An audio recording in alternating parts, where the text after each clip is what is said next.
हम कैसे एकांत में रहकर अपने काम को, अपने सम्मान को, अपनी प्रतिष्ठा को, अपने उज्जवल भविष्य को कैसे आगे बढ़ा सकते हैं, जो आगे हम इस कहानी के माध्यम से समझने की कोशिश करेंगे।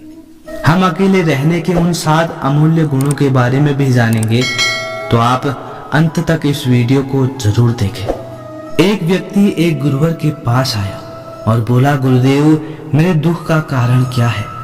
वे गुरुवर बहुत ही बड़े आत्मज्ञानी थे। गुरुवर ने कहा, अपने आप को चीजों से चिपका लेना, चीजों को पकड़ लेना और उन चीजों के प्रति आसक्त होकर उनके पीछे भागना ही तुम्हारे दुख का कारण है।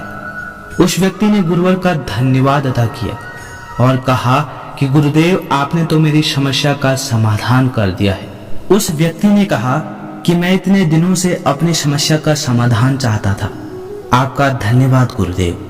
यह कहकर वह व्यक्ति वहां से जाने लगा। गुरुवर ने कहा कि पूरी बात तो सुन लो। उस व्यक्ति ने कहा, नहीं गुरुदेव, आपका इशारा मिल गया है, बस वही काफी है और समझदार को इशारा ही काफी होता है। 1 महीने बाद वह व्यक्ति फिर से गुरुवर के पास आया। इस बार उस व्यक्ति का हाल बहुत बुरा था। वह बहुत दुखी था और सीधे गुरु के चरणों में गिर गया और कहा, गुरुदेव आपने जो कहा था मैंने वैसे ही किया, पर मुझे सुख नहीं मिला, मुझे तो और दुख मिल रहा है। गुरुवर ने उस व्यक्ति से पूछा, तुमने ऐसा क्या किया। उस व्यक्ति ने कहा, मुझे अपने परिवार वालों से, मित्र रिश्तेदारों से दुख मिल रहा था, तो मैंने उन्हें छोड़ दिया और छोड़कर चला गया। 2-4 दिन तक तो मुझे बहुत अच्छा लग रहा था, परंतु धीरे धीरे मुझे उनकी याद आने लगी। अपने माता पिता, अपनी पत्नी, अपने बच्चे याद आने लगे। रिश्तेदार, यहाँ तक कि अपने शत्रु भी मुझे याद आने लगे। इतना दुख तो मैंने उनके पास रहकर भी नहीं जाना था, जितना कि उनसे दूर होकर उनसे दुखी हो गया हूँ। इसलिए आज मैं घर वापस जाने के लिए निकला था और आपके पास आ पहुंचा। आपने मुझे इतनी गलत सलाह क्यों दी गुरुदेव। गुरुवर मुस्कुराए और गुरुवर ने कहा कि तुम परिवार को छोड़कर भागे, मित्रों, रिश्तेदार, यहाँ तक कि शत्रुओं को भी छोड़कर भागे, पर यह तुम्हारी गलत फहमी थी कि तुम छोड़कर भाग रहे हो। वास्तव में तो तुम उन्हें लेकर भाग रहे थे। व्यक्ति ने कहा, पर गुरुदेव मैं तो किसी को अपने साथ नहीं लाया। गुरुवर ने कहा कि जो चीजें हमें दुख देती हैं वह कहीं बाहर नहीं होती, यहाँ तक कि जो हमें सुख देती है वह भी बाहर नहीं होती। यह सब परिवार वाले, रिश्तेदार, मित्र, शत्रु, यह कहाँ बसते हैं? यह सब हमारे मन में बसते हैं। और जब तुम भागे तो तुम अपने मन को साथ लेकर भागे, और तुम्हारे मन में यह सब तुम्हारे साथ भागे तो तुम इनसे दूर कहीं नहीं गए। जब जो चीजें मन में बसी हो और वह आसपास हो, तो वह जो दुख देती है वह हमें बहुत लगता है, पर वह बहुत कम होता है। और जब हम और चीजों से दूर हो जाते हैं, यानी छोड़कर भाग जाते हैं, तब मन उन चीजों को पाने के लिए फिर से प्रयास करने लगता है, और तब यह चीजें बहुत ज्यादा दुख देती हैं, जैसे तुम्हें हो रहा है। व्यक्ति ने कहा, तो गुरुदेव मैं क्या करूं? चीजों के साथ रहूं तो दुख, चीजों को छोड़कर जाऊं तो दुख। क्या मैंने सिर्फ दुख उठाने के लिए ही जन्म लिया है? गुरुवर जोर से हंसने लगे और कहने लगे, यह बात बिल्कुल सत्य है। यहाँ सब सिर्फ दुख उठाने के लिए ही जन्म लेते हैं, पर यह भी सत्य है कि इन दुखों के पार सुख है और उन सुखों के पार दुख है, फिर सुख और फिर दुख। जिन चीजों में हमें सुख नजर आता है वो हमें दुख देती है, और जिनमें दुख नजर आता है वही सुख का कारण बन जाती है। उस व्यक्ति ने कहा, गुरुदेव क्या इन सुख दुख के मायाजाल से बाहर निकलने का कोई रास्ता नहीं है? गुरुवर ने कहा, रास्ता तो है। अगर तुम इसी दुनिया में रहना चाहते हो, इन सब के साथ रहना चाहते हो, तो तुम्हें एक काम करना होगा। तुम ऐसे ही रहो जैसे कि तुम इस दुनिया में अकेले हो। सबके साथ रहो पर अकेले रहो। उस व्यक्ति ने कहा, पर गुरुदेव ऐसा कैसे हो सकता है? गुरुवर उस व्यक्ति को एक जगह पर ले गए जहां एक मेला लगा था और वहां बहुत भीड़ थी। गुरुवर ने कहा, देखो अपने आसपास यहाँ किसी को जानते हो क्या? वह व्यक्ति ने कहा, नहीं गुरुदेव, यहाँ तो कोई भी मेरी जान पहचान वाला नहीं है। गुरुवर ने कहा, क्या तुम यहाँ अकेले हो? व्यक्ति बोला, हाँ गुरुदेव, बिल्कुल अकेला हूँ। गुरुवर ने कहा, नहीं, तुम्हारे मन में कुछ चल रहा है, तुम अकेले नहीं हो। फिर उस व्यक्ति ने कहा, हाँ, मैं जल्द से जल्द अपने घर जाना चाहता हूँ, अपनी पत्नी से, अपने बच्चों से, अपने माता पिता से मिलना चाहता हूँ और अपने मित्रों से मिलना चाहता हूँ, वही मेरे मन में चल रहा है। गुरुवर ने कहा, अब यह सब भूलकर आंखें बंद कर लो और अपना पूरा ध्यान यहाँ होने वाली आवाजों पर लगा दो। व्यक्ति ने ऐसा ही किया और जैसे ही उसने अपनी आंखें बंद की और सारा ध्यान वहां हो रही आवाजों पर लगा दिया, उसे एक अकेलापन, एकांत महसूस हुआ। उसे लगा कि वह इतनी बड़ी भीड़ में भी अकेला है। सभी आवाजों के ऊपर ध्यान लगाने के कारण किसी आवाज का कोई महत्व नहीं था, बस आवाजें थी और वह था। उसने अपनी आंखें खोली और कहा, गुरुदेव, यहाँ तो मैं बिल्कुल अकेला हूँ, सब है पर कुछ नहीं है। गुरुवर ने कहा, बस इसी तरह अकेले होना है तुम्हें। रहो सबके साथ पर भीतर से अकेले रहो। साथ में सब हो पर मन में कोई ना हो। जिसने इस तरह से अकेला रहना सीख लिया, उसे कभी जीवन में दुख नहीं होता, उसे चीजें दुख नहीं देती, वह हर चीज में आनंद की प्राप्ति करता है। गुरुवर ने आगे कहा, महान सफलताएं अकेलेपन से ही शुरू होती है। अकेलापन ही हमें उनसे मिलाता है। अपने अकेलेपन को नकारात्मक मत समझना, बल्कि उसे एकांत समझकर खुद को जानने का प्रयास करो। जब तुम्हें एकांत पसंद आने लगे, तब इसका मतलब ये होगा कि तुम्हारा वास्तविक वजूद तुमसे मिलाना चाहता है। इसलिए अपने इस एकांत प्रेम का सम्मान करो। गुरुवर बोले, मैं तुम्हें ऐसी 7 खूबियों के बारे में बताता हूँ जो अकेले रहने वाले लोगों में पाई जाती है और उन्हें दूसरों से अलग और बेहतर बनाती है।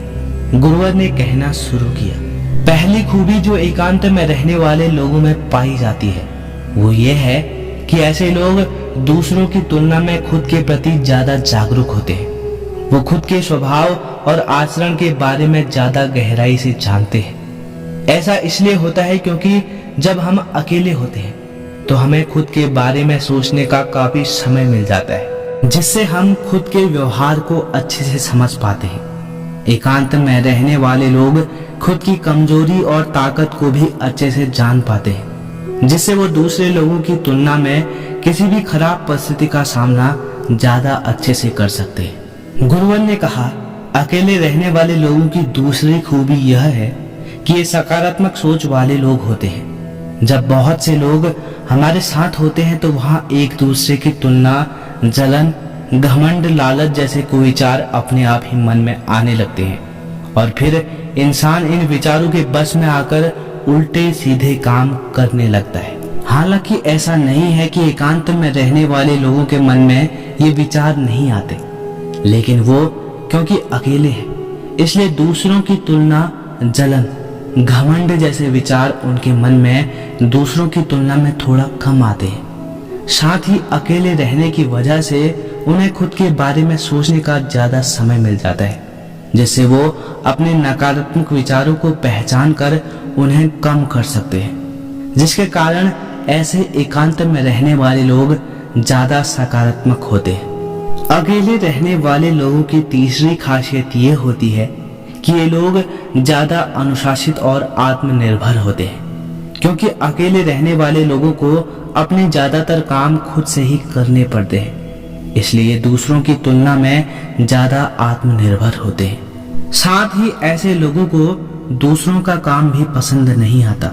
ये अपना काम खुद करने पर ही भरोसा रखते हैं। साथ ही ये लोग कोशिश भी करते हैं कि दूसरों से कम सहायता लेनी पड़े, क्योंकि ऐसे लोग आत्मनिर्भर और अपने काम को लेकर स्पष्ट होते हैं। इसलिए ऐसे लोग अनुशासित भी होते हैं। ये अपने समय की कद्र करते हैं और दूसरों का भी समय बर्बाद नहीं करते हैं।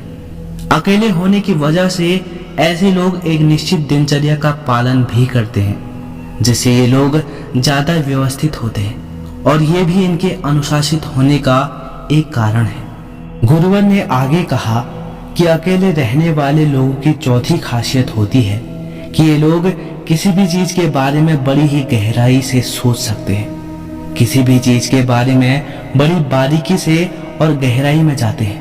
यह अकेले रहने वाले लोगों की सबसे बड़ी खासियत होती है। इसलिए जितने भी लेखक, कवि और बड़े बड़े काव्यों की रचयिता हुए हैं, उन सभी को एकांत में रहना पसंद था, क्योंकि जब कोई व्यक्ति एकांत में होता है तो वह अपने अंदर की आवाज सुन पाता है। जितने भी बड़े आविष्कार हुए हैं उन सब की शुरुआत एकांत में हुई थी, क्योंकि एकांत में रहकर ही किसी भी चीज के बारे में बड़ी बारीकी से सोचा और समझा जा सकता है। गुरुवर ने कहा कि एकांत में रहने वाले लोगों की पांचवी खूबी यह है कि इनका व्यक्तित्व सबसे अलग, सबसे हटकर होता है।